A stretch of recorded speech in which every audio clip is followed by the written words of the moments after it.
दोस्तों नमस्कार।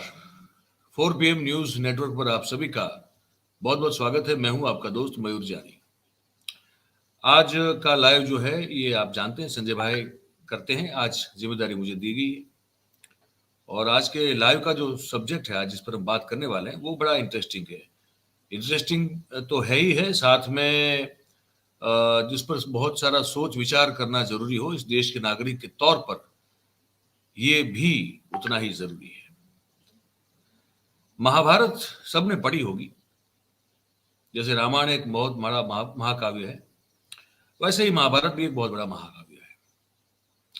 महाभारत का हमारे देश में ये इसको ऐसे देखा जाता है कि जीवन में क्या क्या चीजें नहीं करनी है, जो डोंट्स हैं, डूज नहीं, जो डोंट्स हैं, जो नहीं करना है, वो अगर आप सीखना चाहें तो महाभारत से सीख सकते हैं। ऐसा कहते हैं बड़े बुजुर्ग सब, ये हमारे जो है यहाँ कहते हैं कि भाई क्या नहीं करना है जीवन में, ये सीख मिलेगी आपको। तो उसमें एक प्रसंग है, आप सब जानते हैं कि द्यूत जो है वो खेला गया, द्यूत सभा हुई, जुआ, जिसको जुआ कहते हैं। जुआ खेला गया पांडवों और कौरवों के बीच में, और युधिष्ठिर खुद पहले हारे, फिर उसके बाद अपनी पत्नी, जो पांचों पांडवों की पत्नी थी द्रौपदी, उसको हार गए। उसके बाद दुशासन ने जो है, ये कहा जाता है, लिखा है महाभारत में, कि उस द्रौपदी का एक चीज, एक वस्तु समझकर, वो रजस्वला थी उस समय, वो रजस्वला थी मतलब कि पीरियड्स में थी, उस समय उसका चीर हरण करना शुरू किया। वो द्रौपदी थी जो महाभारत में जिसका चीर हरण हुआ, और आज डेमोक्रेसी है जिसका चीर हरण हो रहा है।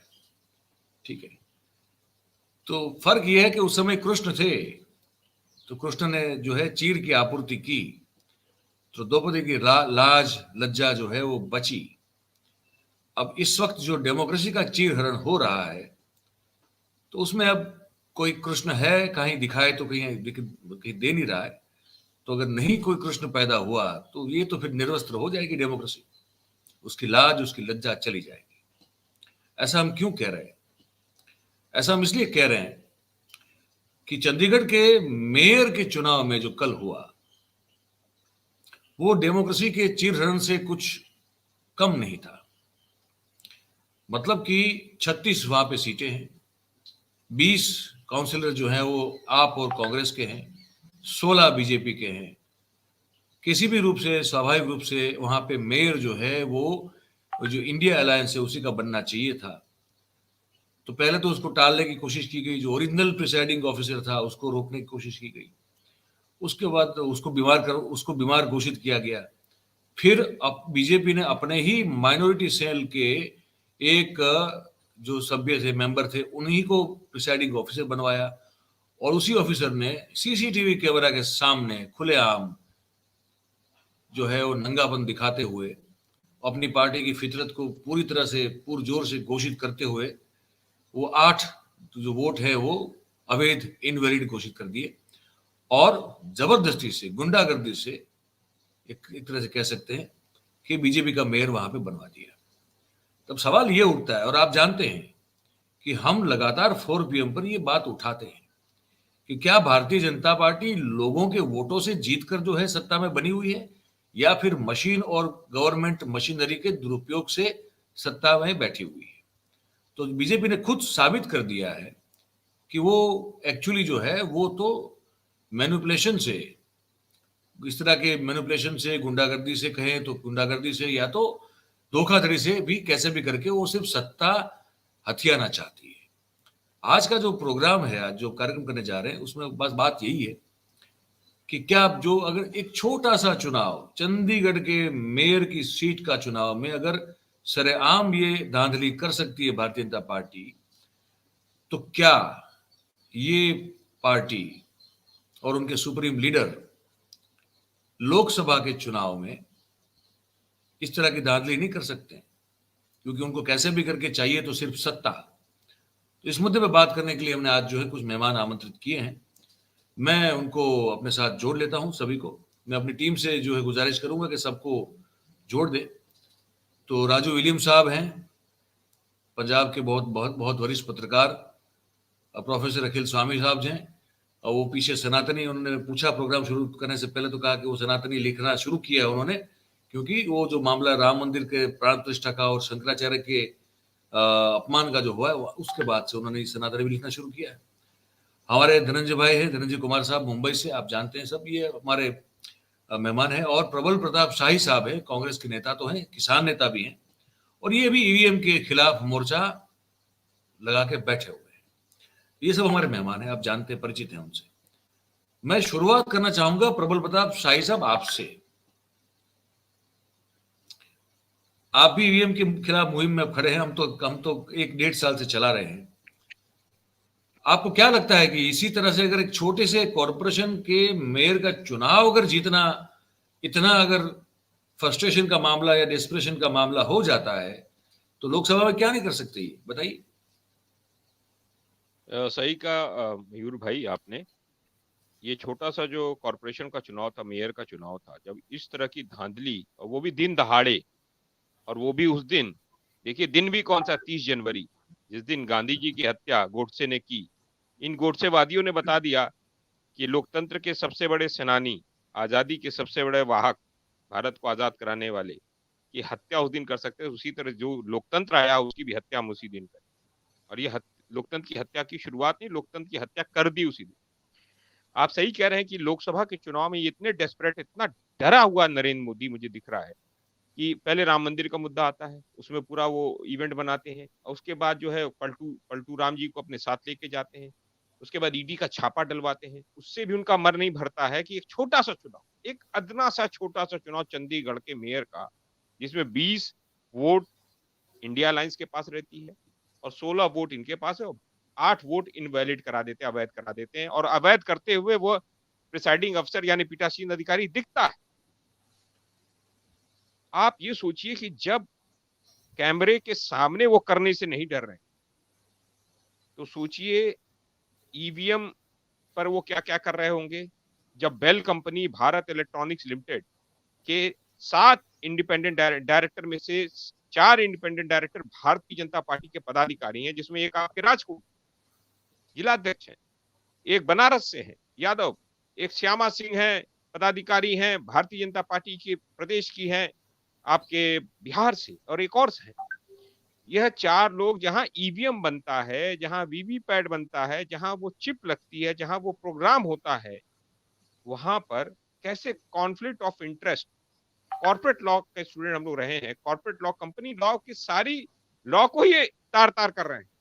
तो आप सोचिए जब अपने हाथ से वोट को इनवैलिड कर सकते तो ईवीएम में क्या कर रहे होंगे, ये वीवीपैट में क्या कर रहे होंगे। अभी ज्यादा दिन नहीं हुआ है, 2022 का इलेक्शन लीजिए, उत्तर प्रदेश के अंदर 60 सीटें ऐसी हैं जिसको जानबूझकर, या तो आदमी जीत गया है, विपक्षी दल का आदमी, उसको सर्टिफिकेट नहीं दिया, और लड़ भिड़ कर सिरातू की सीट जाकर पल्लवी पटेल जीत पाई, लड़ भिड़ कर जीत पाई, नहीं तो गोलियां चली, लाठीचार्ज हुआ।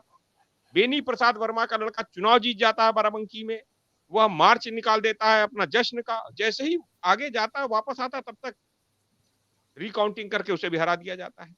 इसी तरह 2020 के बिहार का इलेक्शन जाइए, कम से कम 20 सीटें वहां पर महागठबंधन को, यही भारतीय जनता पार्टी और ये जो पलटू चाचा हैं, पलटू राम जी, इन दोनों ने हरवाया, जबरदस्ती हरवाया। और इलेक्शन कमीशन तो अब लग रहा है इलेक्शन कमीशन है ही नहीं, चुनाव आयोग तो अब संघीय आयोग बन गया है। और मैं आरोप लगाता हूं कि चुनाव आयोग का जो चुनाव आयुक्त है, उसका जो मुझे जानकारी मिली अभी, पश्चिमी उत्तर प्रदेश के लोगों, ये पश्चिमी उत्तर प्रदेश का व्यक्ति रहने वाला है, राजीव कुमार अग्रवाल, और इसका जो पिता है और परिवार के लोग फंडर हैं, फाइनेंसर हैं सरस्वती शिशु मंदिर के। अब आप सोचिए, ये कॉन्फ्लिक्ट ऑफ इंटरेस्ट यहां भी है, तो संघी वहां भी, संघी यहां भी। आपने बताया कि मानाटी सेल का आदमी था वहां पर, तो कैसे वो इलेक्शन करा सकता है, कैसे ये संघी व्यक्ति चुनाव आयुक्त बनकर चुनाव कराएगा। तो मुझे तो लगता है कि बहुत सारे विपक्षी दलों के कैंडिडेटों का कैंडिडेचर भी, उनका नॉमिनेशन के साथ साथ उनकी नॉमिनेशन ही रद्द कर दी जाएगी, नामांकन ही रद्द कर दिया, चुनाव लड़ने से ही उनको वो कर दिया जाएगा। मुझे तो डर है अब कैसे इसका होगा, या तो सड़कों पे जनता उतरे, जैसे आज कुछ काफी साथी हम लोग भी ईवीएम ईवीएम हटाओ राष्ट्रीय मोर्चा लगाए हुए हैं, और हम लोग अभी भी कई पार्टियों से मिले हुए हैं, उनके प्रतिनिधियों से, उनके हेड से मिले, सीताराम येचुरी जी से मुलाकात हुई हमारी, हमारी डी राजा जी से मुलाकात हुई, सीपीएम के सीपीएम सीपीआई अभी और भी लोगों के नेताओं से मिलना चाह रहे हैं, और हम उनसे कह रहे हैं कि ईवीएम को हटाने की व्यवस्था की जाए, नहीं तो वीवीपैट की पर्चियों को की गणना की जाए। और अगर वीवीपैट की पर्ची नरेंद्र मोदी से, हम ये कहना चाहते हैं इस संघीय आयोग से, जो चुनाव आयोग उर्फ संघीय आयोग है, कि वीवीपैट की जो पर्ची है वो पर्ची वोटर के हाथों में दो और वह एक बैलेट बॉक्स में डला जाए और उसकी गणना करो। अगर तुम्हें बहुत प्यार है, अभी तुम कहोगे कि दिन बहुत कम है, ये कम है, भाई साहब मैं आपको बताऊं, विदेशी तमाम वो ताकतें बहुत आराम से ईवीएम को हैक करवा लेंगी और अपने हिसाब से हिंदुस्तान में सरकार बनवाएंगी। नरेंद्र मोदी एक कठपुतली है, इसके अलावा कुछ नहीं। हमारे देश की संपदा लूटने वाली है, हमारा देश फिर से गुलाम है। और सही कहा हमारे राष्ट्रीय अध्यक्ष खड़गे जी ने कि अंतिम चुनाव है, इसके बाद चुनाव नहीं होगा। ये सच है, ये इसके बाद चुनाव नहीं होगा। और ये तानाशाह अपने आप को उसी तरह जैसे कई लोग आप मुझे शाही साहब, मुझे आप क्योंकि कांग्रेस से आते हैं आप, मुझे सबसे बड़ा एक सवाल जो आजकल मेरे मन में उठता है वो ये है कि आपके सुप्रीम लीडर, आप समझ लीजिए खड़गे साहब, राहुल गांधी साहब, प्रियंका गांधी महोदया या सोनिया गांधी जी, ये अभी तक मशीन और मशीनरी के दुरुपयोग को लेकर एक शब्द नहीं बोले, ऐसा क्यों? देखिए अभी वो नहीं बोल रहे हैं, लेकिन पार्टी के अंदर दिग्विजय सिंह जी हो, डॉक्टर उदित राज जी, जो हम लोग वो सब है, वो ईवीएम हटाओ, वो नहीं बोल रहे हैं, वो नहीं बोल रहे देखिए वो नहीं बोल रहे हैं, लेकिन पार्टी में लगातार बोला जा रहा है, पार्टी के तमाम नेता बोल रहे हैं, तमाम विशेषज्ञों को हम लोग लाए और वो कर रहे हैं। समय आने पर सब लोग बोलेंगे। और मैं आपको बता दे रहा हूं, कल के बाद तो प्रश्न ये उठ रहा है कि देश के अंदर लोकतंत्र है कि नहीं है। और ये तो मैं कह रहा हूं, जो 26 जनवरी को हमने गणतंत्र दिवस मनाया है, कहीं ऐसा ना हो हिंदुस्तान का अंतिम गणतंत्र दिवस हो। 2025 में गणतंत्र दिवस मनेगा कि नहीं मनेगा, कि नरेंद्र मोदी अपना ही गणतंत्र बनाएगा, क्या बनाएगा मालूम नहीं। आप बताइए कि एक आदिवासी मुख्यमंत्री, उसको ईडी में पकड़ रहे हो, उस पर सवाल उठा रहे हो, किसी को कहीं लालू प्रसाद यादव सामाजिक न्याय का नेता, उसको गिरफ्तार करने की कोशिश कर रहे हो। भाई क्यों, आखिरकार क्या सारे बेईमान, सारे चोर, अपराधी इसी में है क्या? नरेंद्र मोदी की पार्टी में नारायण राणे पर क्यों नहीं हो रहा है, अजीत दादा पवार पर क्यों नहीं हो रहा है, और उसके बाद और भी सारे कई नेता वहां गए हुए हैं, अरे ढेरों नाम है, ढेरों नाम है वहां, तो ढेरों नाम है। और सुन लीजिए, अभी एक और नई चीज बता दे रहा हूं जो आपकी पता नहीं जानकारी में है कि नहीं। एक महिला प्रवक्ता है भारतीय जनता पार्टी की, निगत अब्बास, उसने अपने टेक्स पर ट्वीट किया है कि अश्लील मांगे की जाती हैं भारतीय जनता पार्टी में महिलाओं को पद देने के लिए। अब आप सोचिए, वो तो बहुत सारी महिलाओं का ये कहना है, बात सही है। और उसने नहीं उसने बाकायदा एक्स पर लिखा है, पोस्ट किया है, यानी भारतीय जनता पार्टी के अंदर पद लेने की गारंटी महिलाओं के शारीरिक शोषण की है, और यही मोदी की गारंटी है कि महिला अपना शारीरिक शोषण करवाए और उसके बाद जो है उसको पद मिले। इस देश के अंदर ना महिला सुरक्षित है, ना नौजवान सुरक्षित है। नौजवान कैसे सुरक्षित होगा? अग्निपथ योजना आई है, अब आप बताइए, अग्निपथ योजना लाकर इन्होंने क्या किया? 4 साल में नौजवानों को 5 साल में रिटायर कर देंगे। उम्र है नरेंद्र मोदी की 75-80 साल, रिटायर होना चाहिए उसे, बुढ़े आदमी को, बुजुर्ग आदमी को। और रिटायर कौन होगा? देश का नौजवान। और इस देश के अंदर अब नौजवानों के अंदर कहीं भी लालसा नहीं है सेना में जाने की। इसका अर्थ है कि आने 5 साल 6 साल में हमारे देश की सेना ही आधी हो जाएगी। यानी चीन हमारे देश के उत्तर पूर्व पे बैठ के आंख गड़ाया हुआ है, यानी नरेंद्र मोदी मदद कर रहे हैं कि चीन को आह्वान है, आ जाओ, खुला निमंत्रण है कि आओ उत्तर पूर्व पे आके कब्जा कर लो। और नरेंद्र मोदी ये बता दें कि मुख्यमंत्री रहते हुए चाइना क्यों जाते थे, राम माधव चाइना क्यों जाते थे। और मैं एक और बात कह रहा हूं, मेमोरेंडम ऑफ अंडरस्टैंडिंग MOU चीन के साथ आरएसएस और बीजेपी ने साइन क्यों किया है? और अभी चीन के डेलीगेशन अभी आरएसएस के हेडक्वार्टर नागपुर में क्यों आए? वह उस डेलीगेशन में कौन कौन था? अब तो बहुत डर है कि इंडिपेंडेंट डायरेक्टर भाजपा का चीनी डेलीगेशन आया और विश्व का दूसरा या तीसरा हैकर जो होता चीनी होता है। तो क्या ये जो ईवीएम से नरेंद्र मोदी की सरकार बन रही है, क्या इसको चीन बनवा रहा है, इसीलिए नरेंद्र मोदी चीन पर चुप है? मेरा बस यही आरोप, भाई यही बोलना है मुझे। नहीं, आप सही बात कर रहे हैं। बहुत सारे सवाल उठते हैं इसमें। तो ये तो आपने जो सवाल उठाए बड़े वाजिब सवाल है, और ये किसी भी जागरूक नागरिक के मन में उठने चाहिए। धनंजय भाई, मैं आपके पास आ रहा हूं। तो ये तो हमने वो नंगा नाच देख लिया, द्रौपदी और समझ लीजिए डेमोक्रेसी का चीरहरण देख लिया हमने कल, जो बिल्कुल कैमरे के सामने हो गया। मतलब कोई लाज शर्म नहीं है कि हम तो ऐसे ही हैं, हम गुंडे हैं, हम गुंडे ही करेंगे, जिसको जो करना है कर ले। इसका इसका तात्पर्य यही निकल सकता है। और यहां अगर कर सकते हैं तो फिर लोकसभा में आप सोचिए क्या कर सकते हैं। बिल्कुल आप सही कह रहे हैं, और ये चिंता का विषय हम सबके लिए तो है ही। हालांकि जब से मोदी जी मंदिर को सबसे आगे लेकर के चले हैं, तभी से हम लोग चिंतित हैं। ये देश जो है, मंदिर बनाने के लिए सरकारें हमने नहीं चुनी, देश को आगे बढ़ाने के लिए विज्ञान के रास्ते से किस तरह से देश आगे बढ़ेगा, उसके लिए हमने सरकारें चुनी, हमारी व्यवस्थाएं किस तरह से ठीक होगी। पर लोग को सुधारने के लिए हम सरकार नहीं चुन रहे थे, हम सरकार चुन रहे थे इस लोग को सुधारा जाए। तो जब मोदी जी आकर के पहले तो उन्होंने कहा था कि हम बेरोजगारी भगाएंगे, 2 करोड़ लोगों को रोजगार देंगे, किसानों की आय दुगनी करेंगे, वगैरह वगैरह ढेर सारी चीज़ें, दोहराने की जरूरत नहीं है उसको। लेकिन जब वो कंप्लीटली कहीं किसी और दिशा में चले गए तो चिंता तो बनी।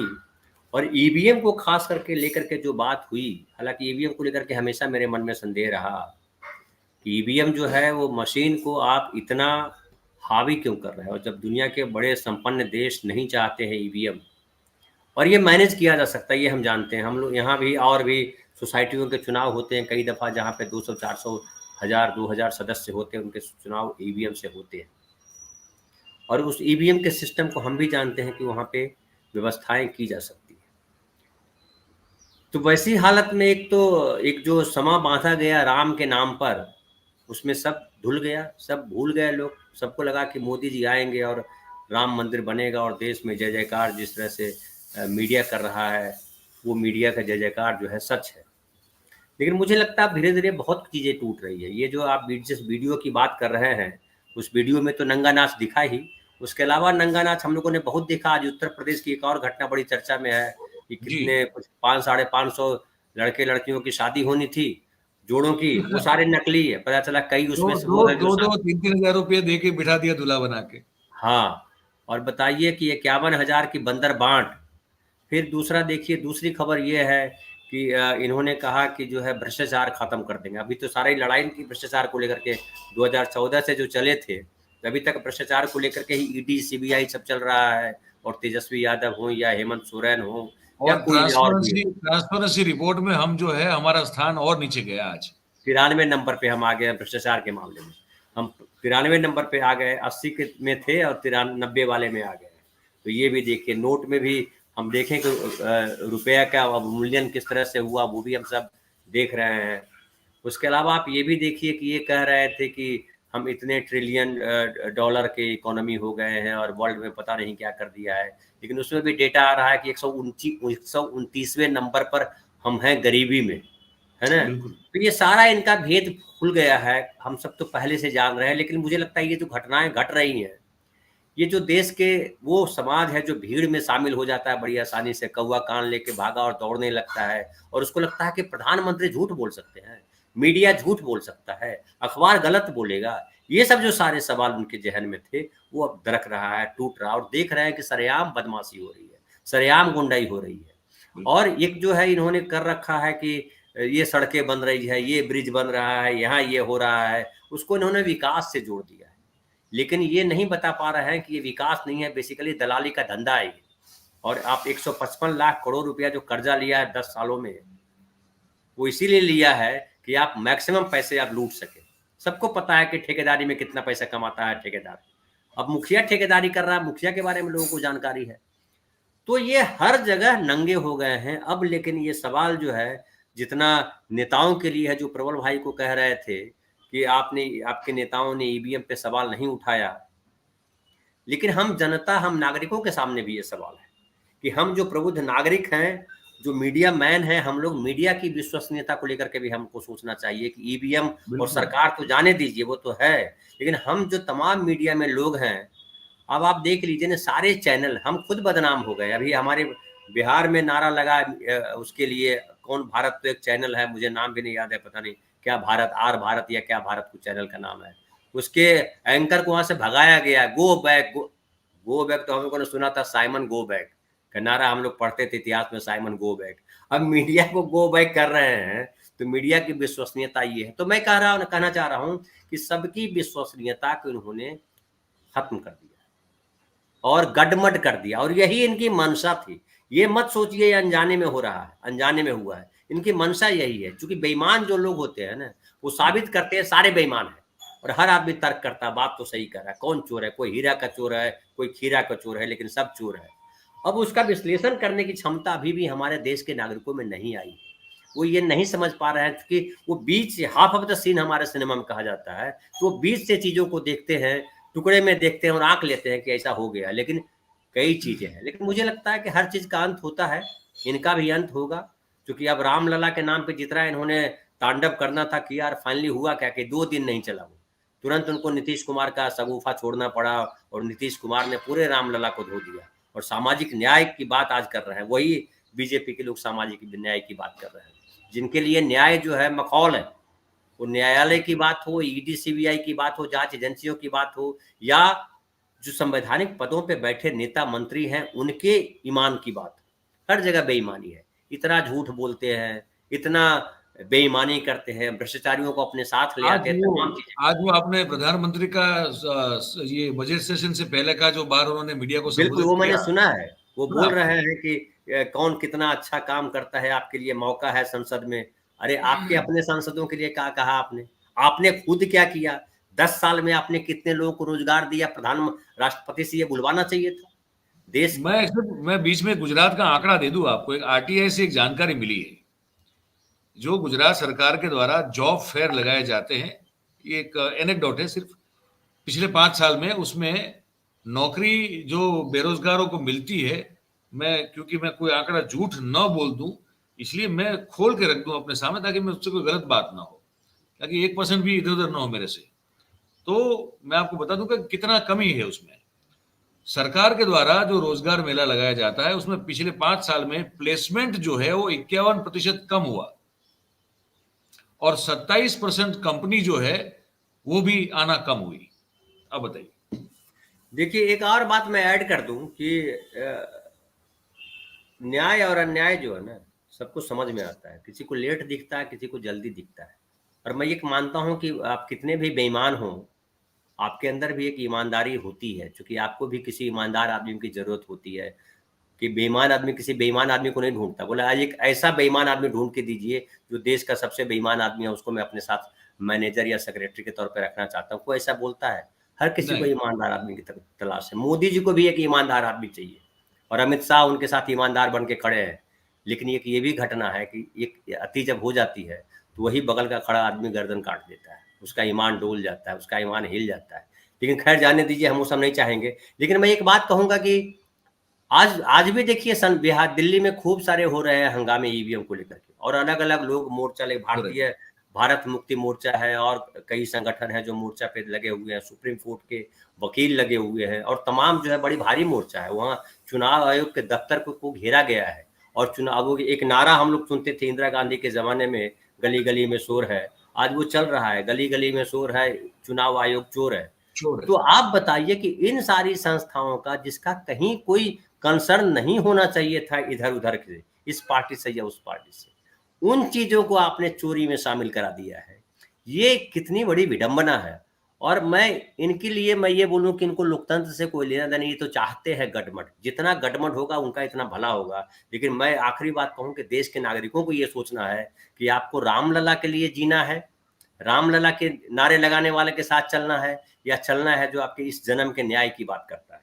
इस जन्म के न्याय की बात करने वाले के साथ अगर नहीं चल रहे हैं, तो आप खुद को धोखा दे रहे हैं, और किसी और पे जिम्मेदारी डालने के बजाय जरूरत है देश के नागरिकों की ये जिम्मेदारी अपने सर पर ले कि उनके बच्चों के भविष्य के लिए क्या चाहिए, धर्म का झंडा चाहिए या न्याय का झंडा चाहिए, ये उनको समझना है। बहुत सही बात है, बहुत सही बात है। स्वामी सर, आपकी ओर रुख कर रहा हूं मैं अभी। अखिल जी। जी हाँ। जी, मैं ये पूछ रहा हूं आपसे कि वैसे हमने तो इससे पहले भी 1-2 कार्यक्रम किए हुए हैं इस चुनावी गड़बड़ को लेकर। दर्शकों को याद होगा कि हमने तो अपने मिलकर किए हुए हैं। पर ये आपने जो दृश्य देखा, मुझे एक तो आपका बड़ा एक सीधा सटीक कमेंट वो चाहिए। कल जो आपने दृश्य देखा कि वो अनिल मसीह साहब जो है, वो कैमरा के सामने इनवैलिड करते जा रहे हैं और वो पूरी प्रक्रिया को, पूरी प्रोसेस को नजरअंदाज करते हुए राघव चड्ढा ने एक बड़ी लंबी प्रेस कॉन्फ्रेंस की कल। उसने वो सब बताया कि भाई कॉर्पोरेशन में मेयर का चुनाव होता है, तो वो मेयर का चुनाव कैसे होता है, अगर इनवैलिड होता है वोट तो वो भी कैसे इनवैलिड होता है। इलेक्शन एजेंट जो होते हैं दोनों पार्टी के, उसको दिखाया जाता है, वो सबको जो है ताक पे रख के, वो जो पूरा दृश्य आपने भी देखा होगा। आपके अपने अब इस देखने के बाद क्या सोच है आपकी, ये बताइए। देखिए, पहले तो मयूर जी जो आपने संदर्भ लिया था त्रेता का और द्वापर का कि महाभारत में जो हुआ वैसा नहीं करना चाहिए, जो रामायण में हुआ वैसा करना चाहिए, वो संदर्भ इतने दूर जाने की क्या आवश्यकता है। जब से देश आजाद हुआ है, पहले 65 साल जो हुआ वैसा ही लोकतंत्र में होना चाहिए, और पिछले 10 साल से जो हो रहा है वो किसी भी लोकतंत्र में नहीं होना चाहिए। हमने वो समय देखा है जब अटल बिहारी वाजपेयी ने 1962 में नेहरू जी को घेराबंदी की थी और ऐसा क्रिटिसाइज किया था, और पंडित नेहरू ने बुलाया था अटल जी को और कहा था कि तुम्हारा भविष्य बड़ा उज्जवल है। जब शंकर उनके बारे में कार्टून बनाते थे तो शंकर को अगले दिन सुबह चाय पे बुलाते थे। जब अटल जी को इलाज की आवश्यकता थी, राजीव गांधी उनको विदेश इलाज के लिए भेजते थे। यूएनओ में रिप्रेजेंटेटिव बना के अटल जी को भेजा जाता था कि भारत की प्रतिष्ठा का समय था। हमने वो 65 साल देखे जैसा हिंदुस्तान का लोकतंत्र था, जो विश्व के लोकतंत्र हमसे सीखते थे। पिछले 10 साल में हमारे देश के लोकतंत्र में जो हुआ वो किसी भी देश को नहीं सीखना चाहिए, बल्कि उसको नॉर्थ कोरिया, चीन को भी नहीं करना चाहिए। आपने कहा ये चंडीगढ़ में हुआ तो हुआ, करेंगे क्या आप? प्रबल प्रताप सिंह बैठेंगे, आप करेंगे क्या? कितने हजार लोग लेके जाएंगे, डंडे मार के आपको जेल के अंदर बंद कर देंगे। मैं अपनी खुद की आप बीती बताता हूं। 71 साल की उम्र हो गई है। शिक्षक था तो मेरी इतनी इज्जत थी कि आज तक मेरे जीवन में कभी किसी भी स्टूडेंट ने मेरा अपमान नहीं किया। चीफ मिनिस्टर के बेटे भी थे, मिनिस्टर्स के बेटे थे, बड़े बड़े लोगों के बेटे थे, किसी ने आज तक मुझसे बदतमीजी नहीं की। पिछले 3 महीने का, बल्कि 26 जनवरी को जब मैंने अपने घर में तिरंगा लगाया, लोगों ने मुझे फोन करके कहा स्वामी साहब यहां पे आपने भगवा नहीं लगाया है, आप हिंदू विरोधी हैं। और आप अगर किसी भी कॉलोनी में जाके देखेंगे तो 80% घरों में जबरदस्ती वो लगाया गया है भगवा, और तिरंगा लगाने वालों को तिरस्कार के भाव से देखा गया है। वो तिरंगा जिसके लिए आजादी में लोगों ने अपनी जानें दी हैं। मैंने आप ही लोगों की डिबेट में रमेश विधोड़ी पे कोई कमेंट किया था जब उन्होंने पार्लियामेंट में बोला था। व्हाट्सएप पे मेरे जान पहचान के आदमी ने मुझे धमकी दी, स्वामी साहब घर का एड्रेस दीजिए, घर में घुस के मारेंगे आप। क्या बात कर रहे हैं जी? लोकतांत्रिक की बात करना और किसी तरह की बात करना, एक 71 साल के वृद्ध निशक्त ब्राह्मण को खुलेआम व्हाट्सएप पे धमकी दी जा रही है, और ये कहा जा रहा है कि 2024 का इलेक्शन जीतने दीजिए, उसके बाद आपको बताएंगे आपकी औकात क्या है। खुलेआम धमकी दी जा रही है। और मैंने कहा ठीक है यार, मेरे यहाँ ज्यादा लोगों को भेजने की आवश्यकता नहीं है, बुढ़े बुढ़िया अकेले रहते हैं, एक आदमी आए मुझे खत्म करके चले जाए, तुम लोग गांधी को मार सकते हो, मुझे भी मारना हो तो मार लो। देखिए ये है देश की स्थिति आज। आप कितने भी आंदोलन कर लीजिए, कितना भी कुछ कर लीजिए, कोई कुछ नहीं करेगा। इसलिए, और ये आपने कहा मैंने सनातनी क्यों लगाया, और आपने कहा राममय बना दिया है। जितना सनातन धर्म का अपमान 22 जनवरी को हुआ है वो हजारों साल में कभी नहीं हुआ। वहां पे जानते किसको बुलाया गया था? आपके दर्शकों को शायद नहीं पता होगा। जिसने बाबरी मस्जिद को दोबारा बनवाने के लिए और राम मंदिर का विरोध करने के लिए जो याचिका करता था वो था इकबाल अंसारी, उसको बुलाया गया था। इकबाल अंसारी आमंत्रित थे, और जिन शंकराचार्य ने जो प्रतिवादी थे, जिनमें हाईकोर्ट के डिसीजन में लिखा है इन शंकराचार्य की गवाही पे भी निर्णय हुआ कि राम जन्म भगवान का ये जन्म स्थान था, उनको नहीं बुलाया गया। शंकराचार्यों को जब लेटर लिखा गया एक आदमी केवल लेके आइएगा, मोदी जी के आने के पहले बैठ जाइएगा, मोदी जी के जाने के बाद जाइएगा, लघु शंका के लिए भी बाहर निकलेगी क्या मोती है, डंडा मत लेके आइएगा जो उनका एक दंड होता है। दंडी स्वामी कहते हैं उनको। और मुकेश अंबानी 8 आदमी लेके खड़े हुए थे। मुकेश अंबानी 8 आदमी लेके आ सकते हैं, शास्त्र विरुद्ध, वेदों के विरुद्ध। और ये हमारे सनातन धर्म की चेतना इतनी मर गई है। जिन आदिगुरु शंकराचार्य ने सनातन को स्थापित किया, उनके द्वारा स्थापित पीठों के गुरुओं का अपमान हो रहा है, शास्त्रों का, वेदों का अपमान हो रहा है। और ये लोग ऐसा आतंक इन्होंने इस देश के अंदर बचा दिया है। अब तो ये लगता है कि कभी ये कहां गुंडे भीड़ केवल अब मुसलमानों और सिखों और ईसाइयों, दलितों को, आदिवासियों को नहीं घेरेगी, हम जैसे सवर्णों को भी घेरेगी अगर हम लोग तो लोकतंत्र की बात करेंगे। क्योंकि गुंडों के झुंड चारों तरफ घूम रहे हैं, जैसे सड़कों के अंदर पशु घूम रहे हैं, सांड घूम रहे हैं, ये गुंडे घूम रहे हैं और अपनी जान बचाना मुश्किल हो रहा है। आप कह रहे हैं ये हुआ कर लेंगे, क्या करेंगे आप? कोर्ट जाएं, कोर्ट ने भी 3 हफ्ते का टाइम दिया है, 2 दिन का नोटिस दिया जा सकता था। अरे कितना बड़ा कांड है यार, वो आके बताए, बैलेट पेपर दिखाए, बैलेट पेपर में अगर 1 इंक से उसे क्रॉस करके उसको इनवैलिड किया गया है, 2 मिनट में पता चल जाएगा किस वजह से इनवैलिड किया, पता चल जाएगा। 1 पेन से हुआ या 8 पेन से हुआ, पता चल जाएगा। एक आदमी द्वारा किया गया वीडियो आपके सामने है, आज सुनवाई हो, कल निर्णय हो, निरस्त कीजिए, तीसरे दिन कोर्ट अपनी कस्टडी में वोटिंग करवाए और उसका निर्णय दिखाए। लेकिन अगर कोर्ट चाहता है तो देखिए, प्रश्न यह है कि जब आप नॉर्थ कोरिया और चीन के रास्ते पे चल रहे हैं तो देखिए 3 रास्ते हैं, या तो भैया बीजेपी ज्वाइन कर लो, या जेल चले जाओ, या मारने की और उसकी धमकियों को झेलो। अब बीजेपी में जा नहीं सकते क्योंकि भाई हम तो इंदिरा जी के खिलाफ उस समय लड़े 1977 में, उस समय उनकी बड़ी ताकत थी, लेकिन हम समाजवादी लोग थे, उनके खिलाफ लड़े, आज इनके खिलाफ लड़ रहे हैं। चलिए उस समय जेल नहीं गए, लेकिन अब सवाल यह है ये जो गुंडे बदमाश मवाली घूम रहे हैं, इनसे अपने को कैसे बचाया जाए? तो लोकतंत्र की हत्या हो गई, धर्मनिरपेक्षता की हत्या हो गई, महात्मा गांधी की हत्या हो गई। लेकिन प्रबल जी आप कुछ करते रहिए, हम लोग कुछ करते रहे, बोलते रहे, हम लोगों को धमकियां मिल रही हैं, हम लोग की जान खतरे में है और हम जिसके पास जाएंगे वो हमें रोकेगा, बचाएगा नहीं। कहेंगे आप हिंदू विरोधी हैं, आप सनातन विरोधी हैं। इसीलिए अपने नाम के सामने मैंने सनातनी लगा दिया है कि अगर सनातन धर्म पे बात करनी है तो मुझसे करो, मैं प्रूव करूंगा मैं सनातनी हूं और तुम लोग ढोंगी हो, तुम सनातनी नहीं हो। वहां कैटरीना कैफ को बुलाया गया, कंगना रनौत को बुलाया गया, आप सारे फिल्म कलाकार वहां पे घूम रहे थे।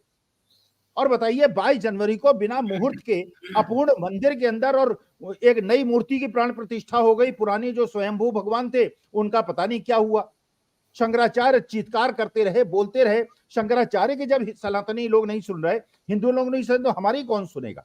तो जिस शिक्षक का अपने जीवन में कभी अपमान नहीं हुआ, इस शासनकाल में वो अपमान होते भी मैंने देख लिया। गुरु शिष्य परंपरा खत्म हो गई, बड़े बुजुर्गों का सम्मान खत्म हो गया। अब तो है या तो मोदी जी की हाँ में हाँ मिलाओ वरना तुम्हें ठोक देंगे, तो भैया ठोक दो, हम क्या करें?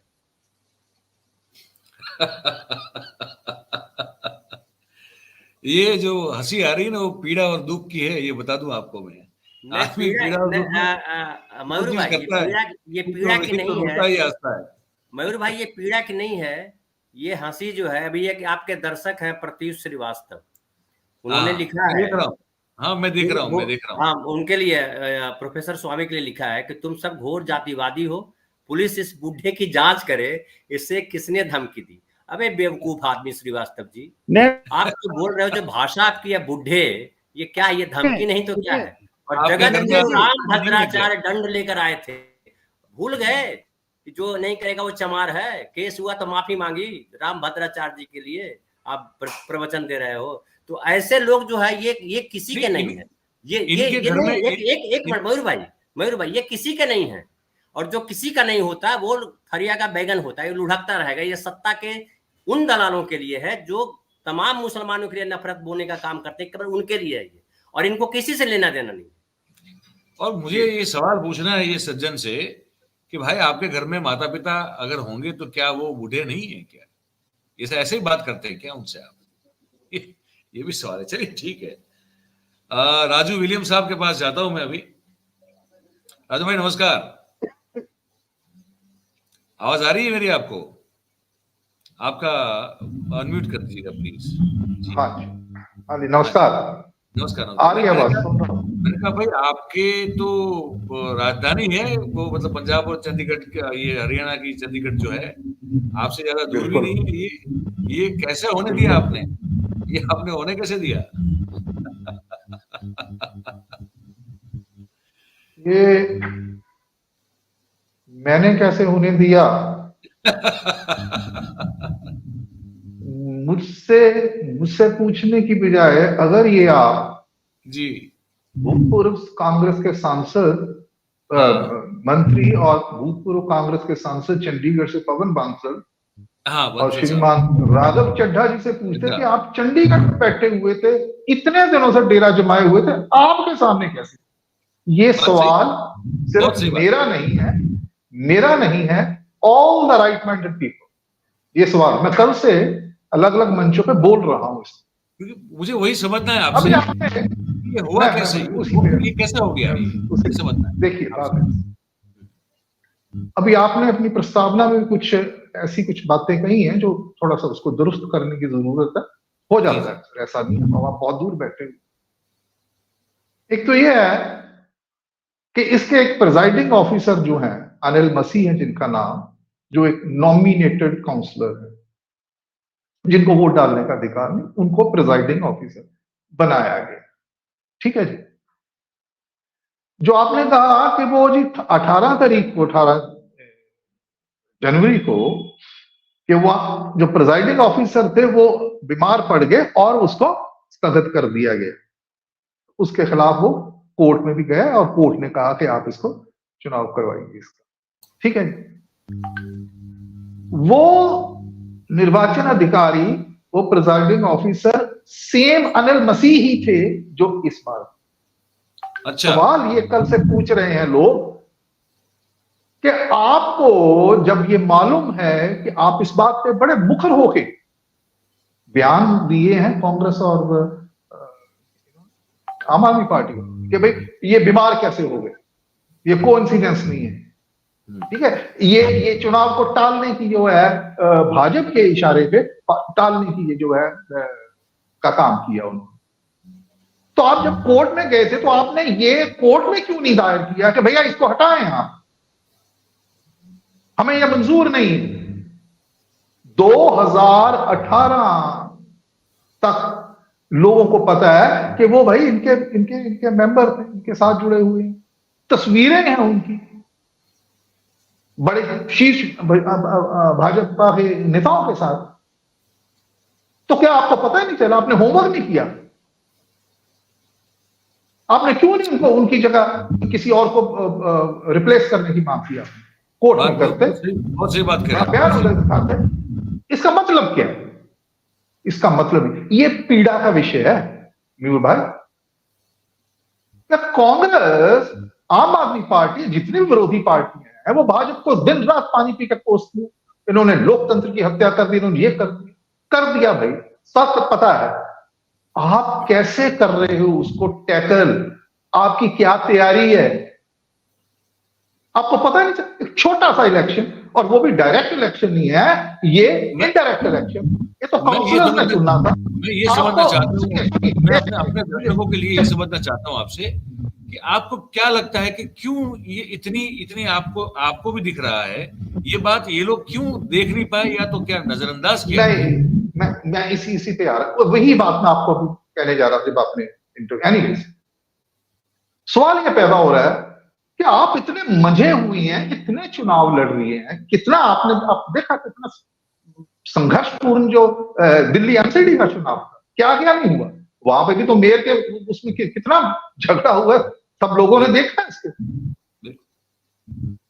जब आपको इतना तजुर्बा है तो आपको इस बात का, छोटी सी जगह है चंडीगढ़, मात्र 10 किलोमीटर के रेडियस में, आपको नहीं पता, आप उसको सेंस नहीं कर पाए क्या करने जा रहे हैं। खास करके तब जब पहली बार इसको टाल दिया गया है, क्योंकि जो गिनती है वो तो INDIA अलायंस के हक में थी। 20 इनके पार्षद है, भाजपा के पास वो उतनी गिनती भी नहीं थी, संख्या बल नहीं था उनके पास। तो आप आराम से बैठ गए, सराहने के सर रख के सो गए, कोई हम तो भाई जीत ही गए हैं। ये प्रॉब्लम है। भाजपा 24 घंटे इलेक्शन मोड में है, बाय डिफॉल्ट जीतने की कोशिश कर रही है। अब बता रहा हूं आपको कि उसको ना तो ये सेंस कर पाए, अगर ये सेंस कर पाते तो उसको प्रीएम्प्ट कैसे करना है, उसका तोड़, उसकी काट भी ये ढूंढ लेते। अब इनके पास संख्या बल था और कोशिश ये हुई, लोगों ने, ये आम चर्चाएं थी कि ये इसलिए टाल दिया गया ताकि वो कुछ जोड़ तोड़ की राजनीति है, उनके पार्षदों को खरीदने की कोशिश करेंगे, उनको कोई वो अल्योरमेंट्स वगैरह देंगे। लेकिन उन्होंने वो काम किया ही नहीं, उन्होंने वो कर दिया जिसके बारे में ये ख्वाब में सफर में भी नहीं सोचा था, इनवैलिड करवा दो।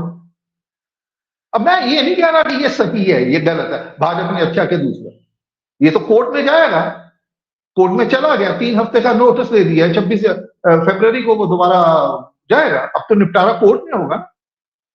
वीडियोग्राफी हो रही, हम कह रहे हैं कि जी वो जो प्रिजाइडिंग ऑफिसर है उसने पता नहीं क्या लिखा, उसने ये धांधली कर दी। कौन कहता है किसने धांधली की? क्या हमारे पास क्या सबूत? इसी ने तो कोर्ट गए हैं कि कोर्ट बताए कि क्या है। वीडियोग्राफी हुई। मैं पब्लिक परसेप्शन की बात कर रहा हूं। लोग यहां पे ये चर्चाएं कर रहे हैं कि भाई आप कह रहे हो कि जी वो तो कैमरे ने पकड़ लिया, वो ये कर रहा था, लिख रहा था, पेन के साथ वो कर रहा था। वो कैमरा कोई गुप्त कैमरा था, वो डिमांड है जब इलेक्शन होता है उसकी वीडियो, कोर्ट ने कहा तभी वीडियोग्राफी हो रही थी। दूसरी बात कि सबसे बड़ी बात जो है वो ये है कि कोई भी चुनाव हो, जिस तरीके से भाजपा लड़ती है और जिस मंशा के साथ, जिस तैयारी के साथ,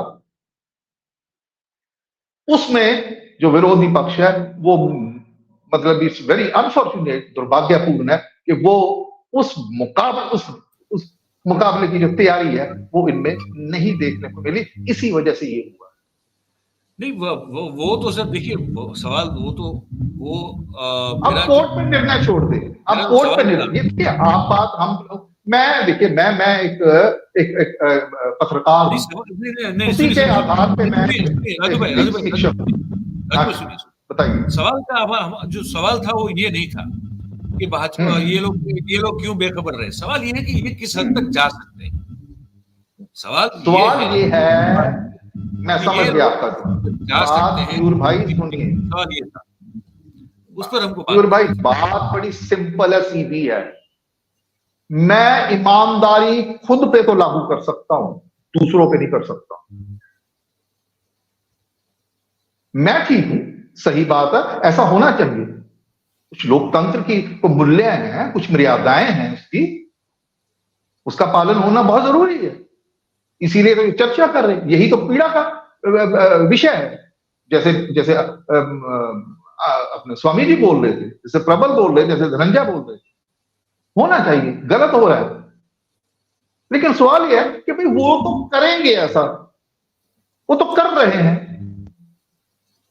सवाल ये पैदा होता है कि आप उसको किस तरीके से काट, ये नहीं तो सिद्धांतक बातें।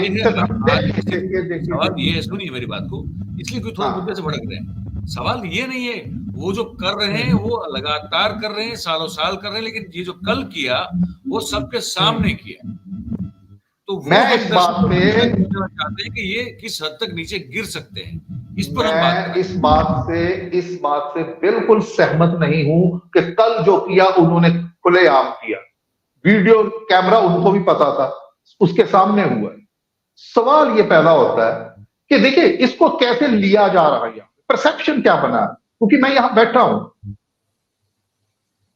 परसेप्शन ये बन रहा है कि भाई अगर आप ये उसके बाद ये जो हो रहा है, जो अभी आपने कहा कि जी उन्होंने खुला खेल खेला, ये हो रहा वो रहा था, लोग पता क्या ले रहे हैं, लोग ये इस बात ही कर रहे हैं कि भाई अगर वो खुला हो रहा था तो अब उसका निपटारा कैसे होगा। पहली बात तो ये परसेप्शन ये बना है कि आपने ऐसा होने क्यों दिया, क्योंकि ये पहले दिन नहीं हुआ। 18 जनवरी से लेके अब तक कितने दिन हो गए, आपने क्या किया? दूसरी बात जो पहले मैं बता चुका हूं, दूसरी बात यह है कि चूंकि मामला अब कोर्ट में जा चुका है तो लेट कोर्ट डिसाइड इट। अब मुझे और आपको ये नहीं मालूम कि हम नहीं ये कह सकते कि उसने क्या लिखा था उसमें, क्या वो गलत था, क्या सही था। वो तो जग जाएगा, या तो कोर्ट का इंतजार करें, या तो कोर्ट का इंतजार, देखिए एक मिनट, या तो कोर्ट का इंतजार करें, अदरवाइज पॉलिटिकल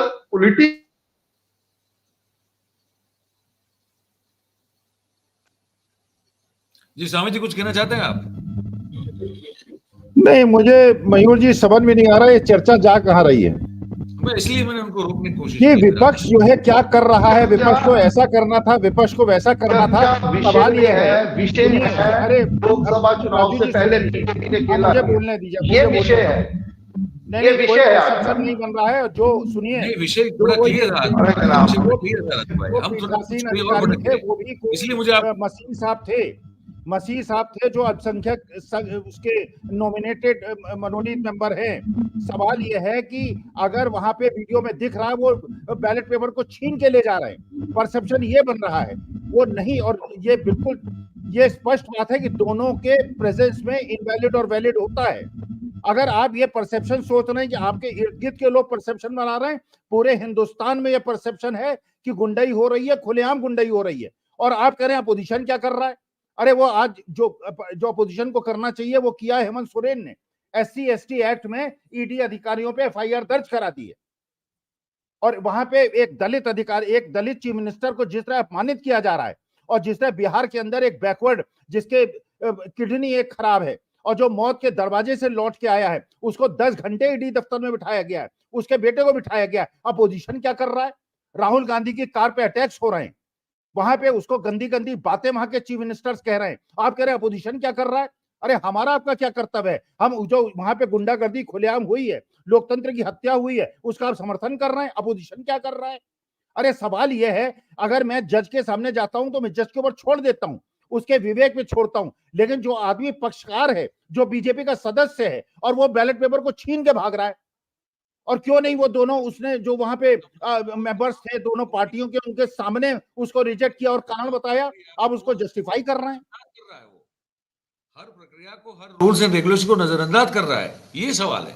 इस पर हम लोग बात कर रहे हैं राजू भाई, ये बात थी आखिर कुल मिला के। ठीक है, पर चलिए मुझे लगता है कि अब 50 मिनट के आसपास का समय हो रहा है, तो मैं बहुत बहुत धन्यवाद सबका करता हूं, और उम्मीद करता हूं दर्शक बहुत सारे जुड़े हमारे साथ कि उनको इस बात पर जो है वो सोच विचार करेंगे कि भाई अगर छोटे से चुनाव में भी अगर इस तरह की गुंडाई और धांधली अगर बीजेपी कर सकती है, तो आप जरा सोच के देखिएगा कि अगर लोकसभा का चुनाव आएगा तो सत्ता को फिर से हासिल करने के लिए भारतीय जनता पार्टी क्या नहीं कर सकती या क्या क्या कर सकती है। सोचिएगा, सोचना समझना बहुत जरूरी होता है। आखिर मामला लोकतंत्र और उसको बचाने का है। जो बात हमने आपसे कही, अगर आपने सुनी है तो आपकी जो भी सोच या राय बनती हो तो आप मेहरबानी करके जो है कमेंट बॉक्स में हमको लिख के बताइएगा। और बात अगर आपको हमारी बातचीत जो है वो पसंद आई हो तो फिर इस वीडियो को लाइक कीजिए, इस वीडियो की लिंक को आप हो सके उतना शेयर कीजिए, और हमारी जो चैनल है 4PM और हमारी बहुत सारी प्रादेशिक चैनलें हैं उस पर भी आप जाएंगे, उसको सब्सक्राइब करें, अपने आसपास के लोगों से करवाएं, आपको सही सटीक सच्ची खबर जो है वो सुनने को मिलेगी। और ज्वाइन का बटन आप देख रहे थे, अगर वो दबाएंगे तो आप हमको कुछ आर्थिक अनुदान भी कर सकते हैं, तो वो हमको बहुत बल देता है, तो ये भी कीजिए। बहुत बहुत धन्यवाद करते हैं आप सभी का इस कार्यक्रम में हमारे साथ जुड़ने के लिए। Thank you very much. नमस्कार।